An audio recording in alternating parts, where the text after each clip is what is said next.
Hey guys, what's going on? Druzy here, back again with another South Park phone destroyer video, and I know this video is long overdue, and I do apologize for that. I've been lazy making it, let's be honest. But the Fantasy Theme Beginner's Guide for 2021 is here in this video today. This has been widely requested.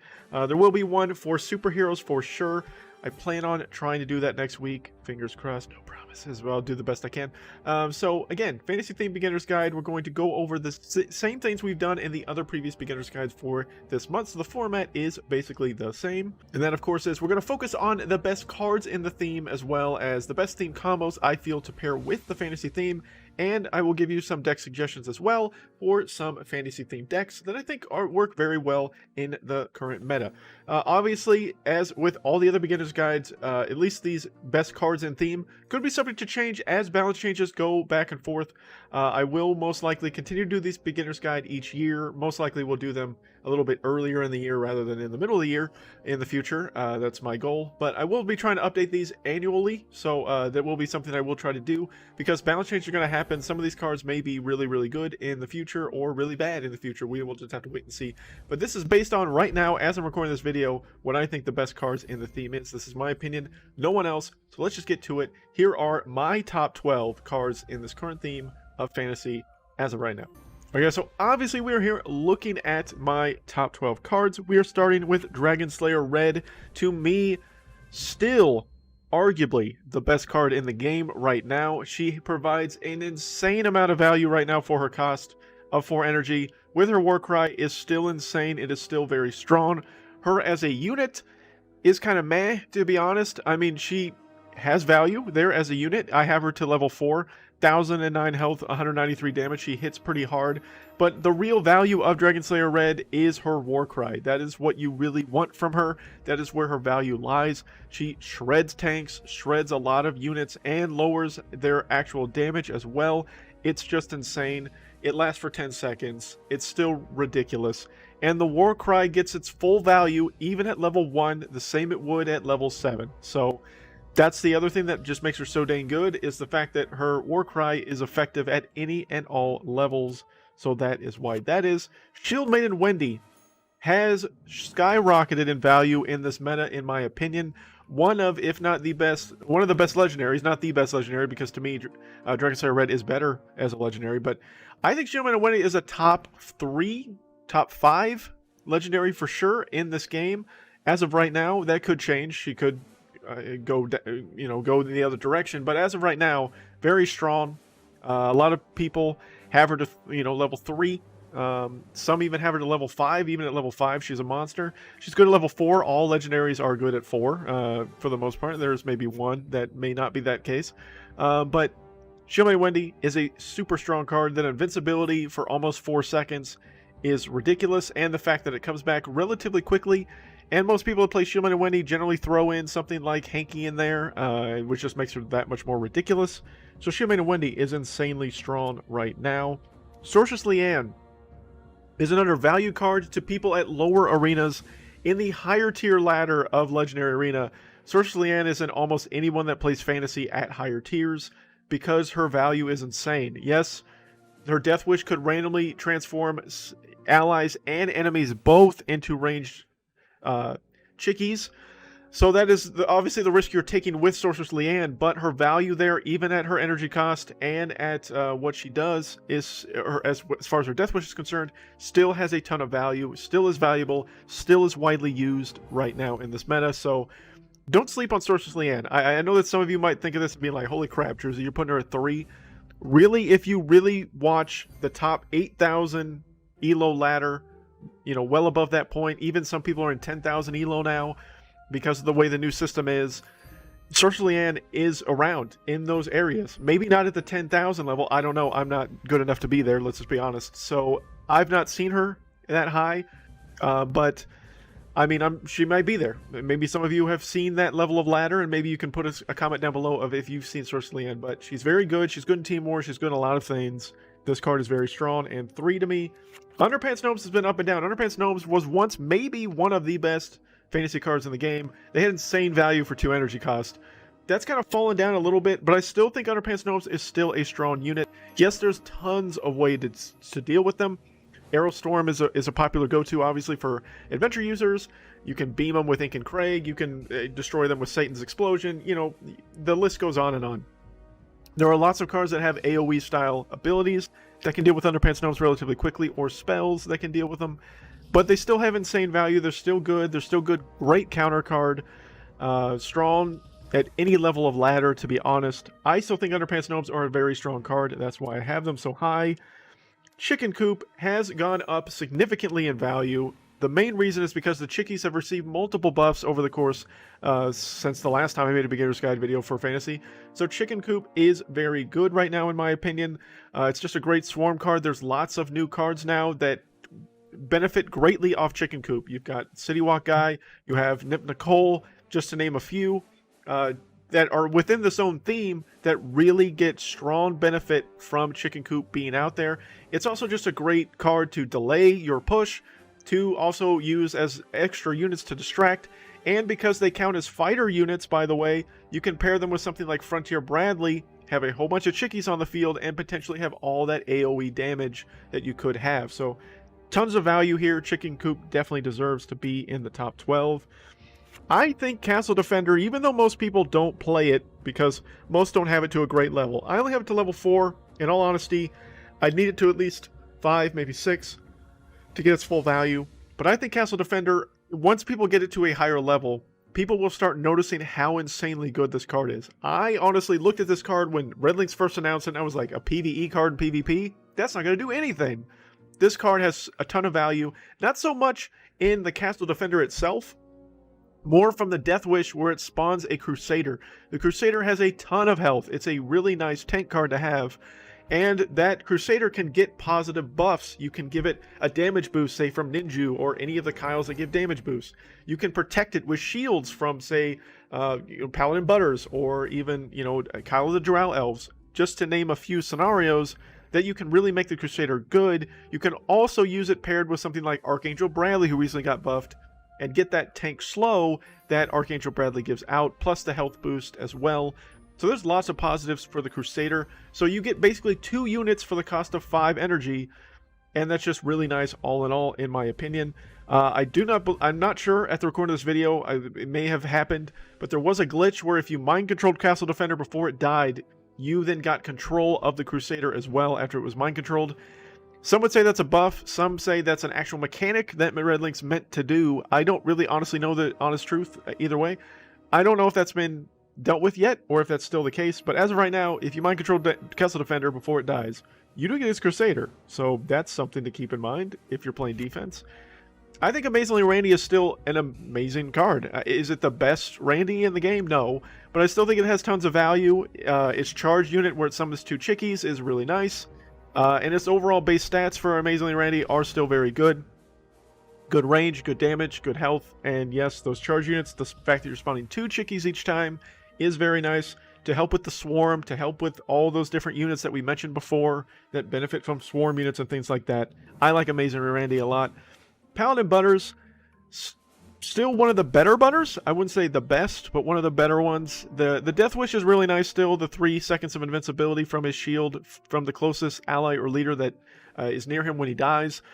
His damage output has taken a hit, obviously, with the common card nerfs that has been well over a year now. But it's still a good card. It's still used widely for a variety of different deck suggestions, deck builds. It's even used for certain strategies within the game. I still think Paladin Butters is good overall. Labar Jimmy is in its own self a poor man's Aerostorm. It still has good value with his Warcry. It's good at many levels of ladder. You don't really need him to 7 because it's not going to boost the amount of the Warcry damage. You just need it to get him to 6. Relatively quickly. It's a common card. You're going to get lots of copies of him. You're going to be able to do a lot with him. I'm going to be honest with you here. I was really back and forth between Labar Jimmy and even Stan the Great. I think Stan the Great is in a good spot right now, and we'll talk about that a little bit more here in a second. I think both these common cards are in much better states right now, but I just honestly, personally, if I had to pick between those 2 cards, I would play Labar Jimmy more than I'd play Stan the Great right now. Although Stan the Great is no slouch, he is in a better position, even though he may not be on this top 12 list. I think Catapult Timmy is in a better spot as well. The rats from his charge didn't get any buff of any kind, but that's something that can help with the swarm that Fantasy is focused on really with some of the cards that they have been added recently. But his damage, his range is 5, which is good, which is most Timmys are pretty far as range is concerned. And I just feel like Catapult Timmy lasts a long time. Like, people just don't want to cancel him. People don't want to lightning bolt him, deal with him. And I think some, end up regretting that decision later down the road. I think Catapult Timmy is an underrated card. I would not say every time you get a Catapult Timmy, level him up as fast as possible. But I think people sleep on his value, and I think he really has a lot there. He's great in Team Wars. He's great in a lot of scenarios. He's even good in stuff like Chaos Mode and things like that. You see a lot of Catapult Timmy in a lot of different scenarios. I think that's why, in my opinion, he deserves to be on this list, even though some people will probably widely disagree with Catapult Timmy.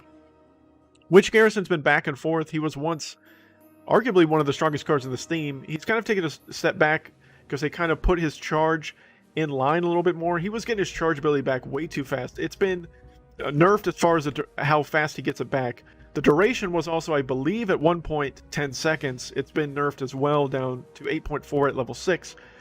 I do like Witch Garrison still. It's a nice little body. It's a fairly cheap fighter card. And he still has value with that slow. It's still available to be procced multiple times, arguably within his lifespan, if you play him at the back line. So I still like Witch Garrison. I think he still has value in this meta. And he's still even widely used, even at, higher tier ladder. Slave is arguably, to me, one of the better tanks in the game. Is he the best? No, but I think that his Enrage has some pretty decent, solid potential. He's going to get that heal off. If you're not smart about dealing with him relatively quickly with a lot of burst damage, he can get that heal off quite a bit, and he can stay alive an insane amount of time. Situationally, not always, but situationally. Also, he has not only his Enrage, but a Death Wish as well, where when he dies, 3 chickies are spawned with full amenities of the same level of Mr. Slave when he dies. So that's really nice to have as well. It's an extra bonus value for Mr. Slave. And I really like him a lot. I think he's one of the better tanks in the game. Now, when we look at some of the other cards within this theme, there are still some value there. I think Princess Kenny still has some value. I don't think it's really that terrible of a card. It's just very niche, very situational. Nowhere near as strong as it once was, but it's still okay. Blell was arguably the best card in this theme at one point. She's been kind of brought back to reality. I still think she has potential. She's still solid. She's still used widely. But she just doesn't have that same oomph that she used to have. But I mean, I wouldn't say don't level her up. Don't, all that kind of stuff. Canadian Ike is more of a niche card. There are lots of niche cards in this game. He's a crowd favorite to a lot of people. A lot of people really like Canadian Ike. His charge ability is really kind of fun if you can get it to work multiple times. He's going to get that extra health and heal. And if you use, Robin Tweak and you use, Hanky and maybe Santa, you can get an insane value with Canadian Ike. So, he's fun, but again, he's kind of niche. I wouldn't say he's overpowered by any stretch of the imagination. This card, they can't seem to figure him out. Dark Mage Craig, they've made multiple changes to him over the course of time of this game, and still, to me, Dark Mage Craig isn't that amazing of a card. If you have him high-leveled, maybe there's potential there, but in reality, a low-level Dark Mage Craig ain't doing anything. I'm just going to be honest with you, forthright, all that kind of stuff. He does have an AoE basic attack, which is nice. That's really about it. I mean, I don't really like his Warcry. I don't think his Warcry is that great. But some people like Dark Mage Craig. Cheats their own, right? I'm not judging. I'm not a big fan. Elven King Bradley might be the most balanced Bradley in this entire game. That's just the honest truth. He was once super ridiculously strong. Now he's more realistic. Still has value. I still think he's good. To be honest, Fantasy has a ton of great cards. I don't think there's any card really in Fantasy that's completely uselessly horrible, in my opinion. I mean, as much as I hate Dwarf Engineer Dougie, he still has value there. Dwarf King Clyde has value as well. Kyle the Drow has gotten a nice recent buff. I haven't played with him, so I don't know how great he really is. A lot of people are going to be like, Druzy, how the hell did you leave Kyle the Drow off this list? I haven't really played him, so I haven't really seen the value there, other than in Team Wars, which is high. It's very high in Team Wars. I'm sure it's high as well in Ladder as well. So a lot of people really are now really honed in on Kyle the Drow Elves. You can do some really cheeky combos with them as well. There's value there. Rogue Token, there's value there. City Walk Guy's been buffed. There's value there. Robin Tweak is a niche card as well to get that Warcry off with the health boost. Nifta Cold probably is going to be a solid card, but most people, again, don't have her to high levels yet. Maybe if you have her to level 6, she's good. She hasn't had a tweak to her at all, but getting that additional attack and health boost each time an animal ally spawns in, which works great with Fantasy for obvious reasons. Stan the Great is in a much better spot. He's much stronger than he was even just a few months ago. He's a relatively solid card. I would not sleep on him. I know I mentioned that earlier a little bit. Transmog and Cock Magic are very good spells. Transmography is the only fully direct cancel in the game now. Yes, Unholy Combustion still technically sort of is, but Unholy Combustion now has a cap to its base damage, where Transmogrify has no limit to its base damage. It is an epic spell card. It is expensive and hard to get copies of it. Do you need to level up Transmography? Not really. You can play it at level 1 and it still has the same value. Cock Magic is in a relatively better spot situationally. It did get an energy cost increase a few months ago, which then made it less meta. It's still used by fantasy players, especially at high tier ladder, with a lot of high level legendary cards to go up against at, above 7k. A lot of fantasy users still run Cock Magic for obvious reasons, or they'll run double cancel with Cock Magic, Transmog, or even triple with Cock Magic, Transmog, and Sorceress Leanne, who all pretty much do similar things. So there's a lot of potential there with that. Cock Magic works amazing with the Goth Kids. As long as you have Michael on the field, Cock Magic doesn't kill your Goth Kid units. So you're only going to transform other random units, most likely enemy units. So if you're running Goth Kids, Cock Magic is arguably the best spell to use with them, as long as you have Michael on the field, so that spell doesn't work against you. I wish Grand Wizard Cartman was better. I know I spent way too much time probably on these card breakdowns, but I wish Grand Wizard Cartman was better. He's not... He has value, yes. I'm not saying he's awful, but for the cost he has, I don't feel like the value's fully there yet. Some little tweak needs to be done. I don't know what it is. Maybe it's more damage with his charge. Not an overabundance, too much more, because it's already pretty strong, to be honest. But maybe just needs a little bit more oomph. I don't really know what it is, but Grand Wizard Cartman right now, for the cost he has of 6 energy, the value to me isn't fully there yet.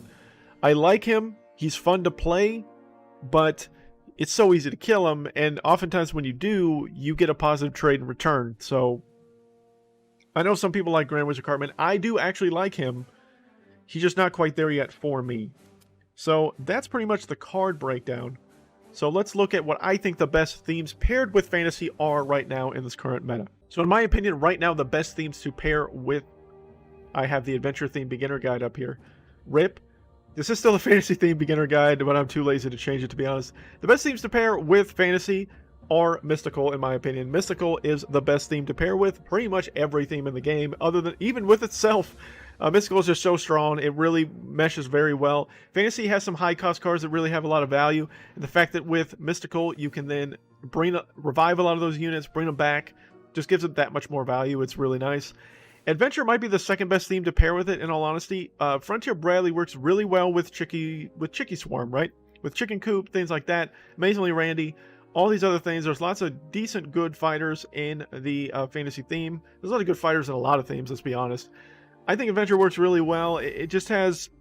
I don't know. There's a lot of it. There's a lot of other reasons other than that, just to say that they pair well together. I really think Adventure might be a better one. I do like it paired with superheroes as well. I don't think it's the best, but you do have a few potentials with animals as well with superheroes. You have, Chaos Hamsters count as animals. Mosquito Swarm count as animals. Just to name a few. I think those are the only ones, to be honest. But there are some other things. The fact that Superheroes doesn't have a cancel card, you have multiple cancel potential with Fantasy as well. Makes Superheroes a good combo. So I really like Superheroes with Fantasy as well. And to me, the worst pairing with Fantasy, I'm not saying it's absolutely terrible, but Sci-Fi. Sci-Fi is a good kind of card, kind of theme to pair with other themes.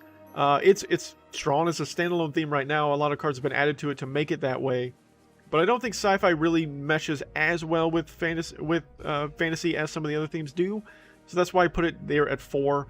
But someone going to argue with me and say that there's some good deck combinations. There are some good deck combinations you can make. You can make some very cheap Swarm kind of potential, or even, fighter chip damage that you can do with sci-fi and fantasy. So there's still potential there. I'm not saying it's a bad combination.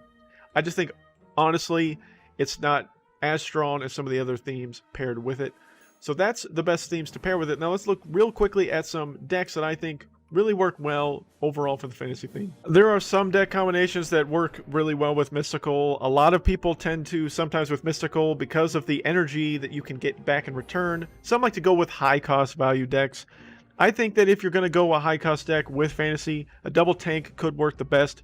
Rare Wizard Cardman isn't the only option here for that. You could go with something like Mr. Slave, pair with Manbear Pig. It doesn't even have to just be Manbear Pig. You can even go Grand Wizard Cartman and Slave instead of Manbear Pig if you don't have Manbear Pig to a good level. There are other tank options that I think could potentially work well. Maybe even something like Henrietta might work with Goth Kids. There can be some Goth Kid deck, and I can show a Goth Kid deck here towards the end of this video that I think could pair decent with fantasy. There's a lot of potential with Mystical and fantasy, then that's why it's such a strong combination to me. There are a lot of different options you can go with here. I think this one is one I've seen quite often. I think if you're going to run double tanks, though, probably the best way to go about it is throwing in Youth Pastor Craig.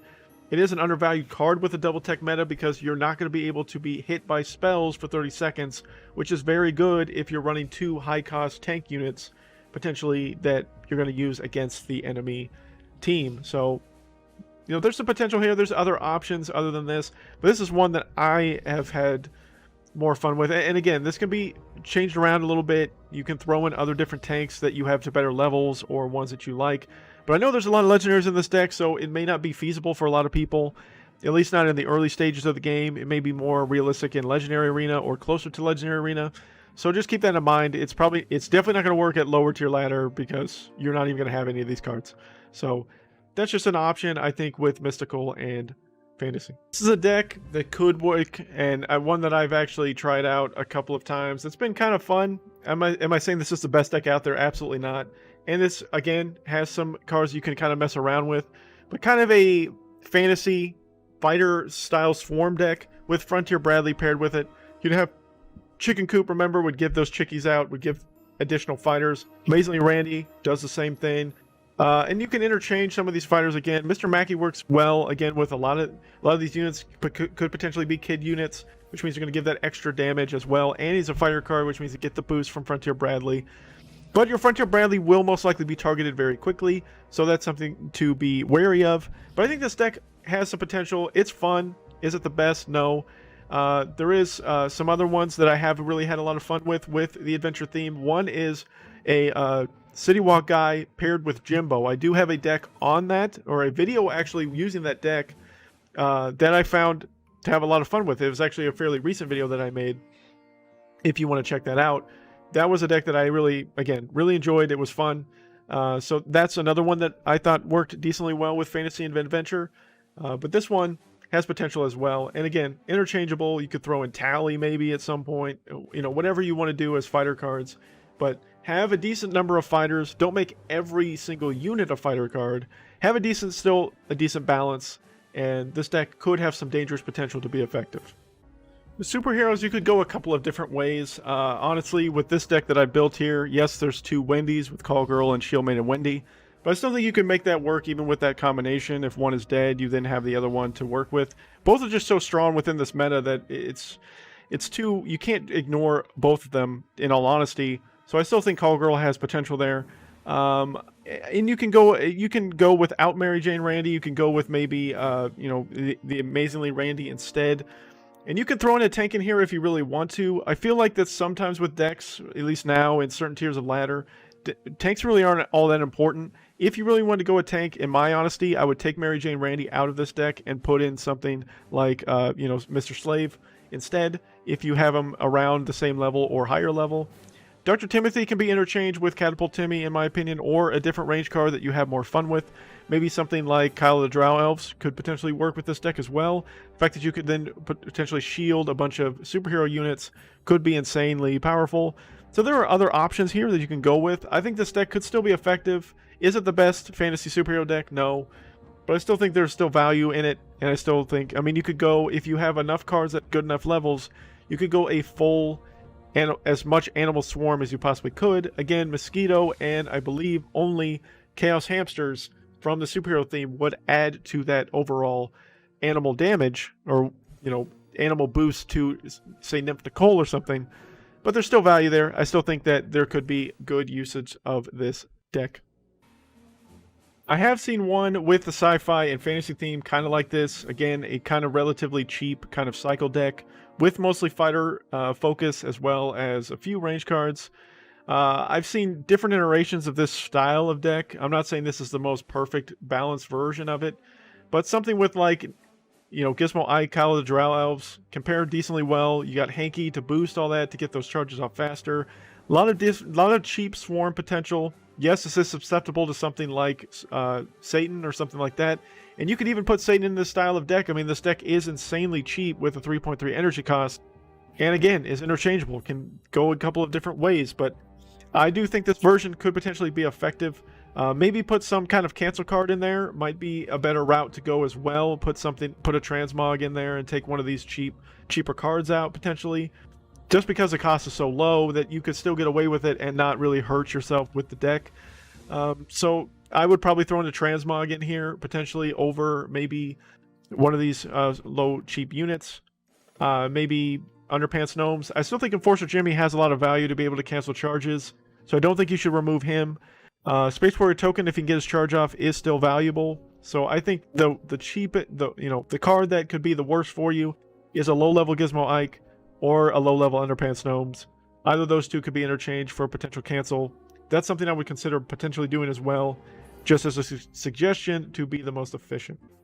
And as promised, this is a kind of potential version for a Goth Kid style deck. There are a variety of different options, but in all honesty, Goth Kids really aren't super strong right now in this meta, but still can be fun to play. But if I was playing Goth Kids, this is one deck that could kind of work.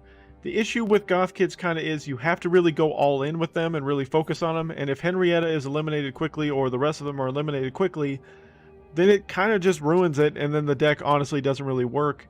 You need a little bit of balance that also can do some decent damage without the Goth Kids as the main focus. But generally, if you're going to go with 4 cards that are focused on kind of doing the most that they can together, you really need a deck that really synergizes with kind of building to that to some degree. So that's the pro and con of really focusing on Goth Kids. And you can have Goth Kids and not be the main focus of the deck. That is still an option as well. But if you were going that route, I think this deck could provide a lot of potential there. Ninja could provide a potential decent chunk of damage. Cock Magic could be used to counter a lot of those things. DSR could be used to kind of eliminate a lot of things. And I really think that potentially with the Henrietta boost, you could almost run potentially a second tank with this style of deck, and also have that additional help by her own brother, of course, Archangel Bradley, who's recently been buffed. If you have a decently leveled Archangel Bradley, you could possibly pair that with Henrietta and have some good value there. So there's a lot of different things that could be used here that could be decent with the Goth Kids. Remember, Henrietta cannot be brought back by Pope Timmy, so there's no sense in playing that, even though I have Mystical as my choice here. And I'm not saying it only has to be Fantasy and Mystical paired with Goth Kids. Since they are a neutral theme, you can play them with any other theme. I've even seen an efficient version of Fantasy and Sci-Fi paired with Goth Kids as well that has worked out decently well. But to me, if I'm using Goth Kids, those two themes to me make more sense than some of the other ones do. But that's just my opinion. But there we go, guys. There is my fantasy theme beginner's guide breakdown for 2021. I know this video was long. I'll try to condense it as much as I can. But thank you for watching. I know this is something that you guys have been wanting me to do for a while. I've been lazy in doing it. I do apologize. Superheroes will be coming much sooner than it has in the last 2 months in between these beginner's guides. And I plan to continue this series in the future into the years to come that I keep covering this game. Thank you again for watching. Hope you found this video helpful. Remember, everything's subject to change in this game. Balance changes will continue to happen, generally month after month. So a lot of these cards could potentially change. If they do and major changes are made, obviously they will be brought up in the next major beginner guide and in the monthly metas, or quarterly metas, I'm sorry, that I do also. So please keep in track of those. If you want to keep in track of everything and all things Phone Destroyer, you can always subscribe to the channel. I do lots of videos on Phone Destroyer as much as I possibly can to keep you the best updated and hopefully help make your gameplay as potentially successful as possible, even though I'm not that great at the game. But thank you for watching. Hope you enjoyed it. And until next time, guys, you know who it is.